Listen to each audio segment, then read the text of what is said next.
TFC spiritual ప్రేక్షకులకు స్వాగతం. ఈ వారం రాశిఫలాలు పరిశీలిద్దాం.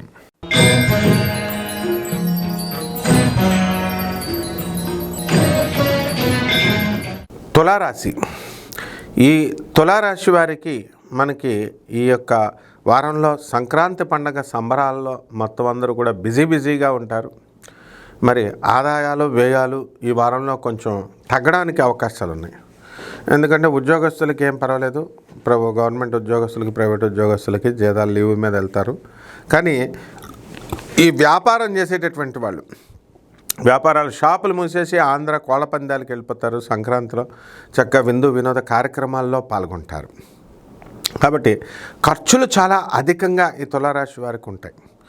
బంధుమిత్రులు అందరితో కూడా చక్కగా ఖుషీగా మీరు కబుర్లు చెప్పుకుంటూ పాత విషయాలు నెమరు వేసుకుంటూ పాత జ్ఞాపకాలన్నీ కూడా మీరు ఈ వారం అంతా కూడా ఇక దేనికి కూడా మీరు కేటాయించరు.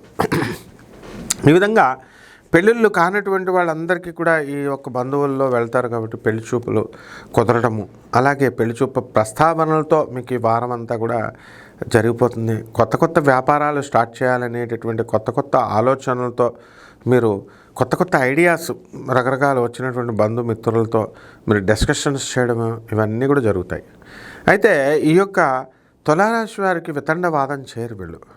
మరి ఈ వశీకరణ పవర్తో రాహు షష్టగ్రహ స్థితిగతుడు అయ్యాడు. కాబట్టి వశీకరణ పవర్ అనేటటువంటిది ఉంటుంది. మీ చుట్టూ అందరూ కూడా వచ్చినటువంటి బంధువులంతా కూడా మీరు తిరగడము అనేటటువంటిది జరుగుతుంది.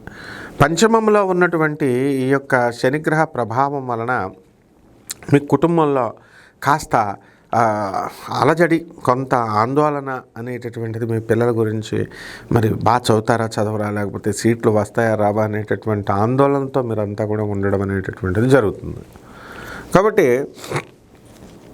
స్థిరాస్తుల విషయాలలో మీరు మీ ఒక నిర్దిష్టమైనటువంటి ప్రణాళిక వేసుకొని అన్నదమ్ములంతా కూడా ఒక ఆస్తుల వ్యవహారాలు పంచుకోవడం ఇలాంటి విషయాల్లోకి మీరు వెళ్తారనమాట. ఈ వారం అంతా కూడా స్థలాలు లేనటువంటి వాళ్ళు స్థలాలు కొంటారు, ఇళ్ళు లేనటువంటి వాళ్ళు ఇళ్ళు కొంటారు.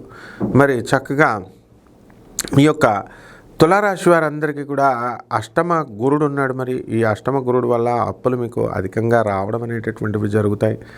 అనేకమైనటువంటి పనుల్లో ఆకర్షణ శక్తి తక్కువగా ఉంటుంది. మరి ఇటువంటి వాళ్ళంతా కూడా ఈ విద్యార్థులు కూడా బాగా చదవాలి, లేకపోతే ఫెయిల్ అయిపోవడానికి అవకాశాలు ఉన్నాయి.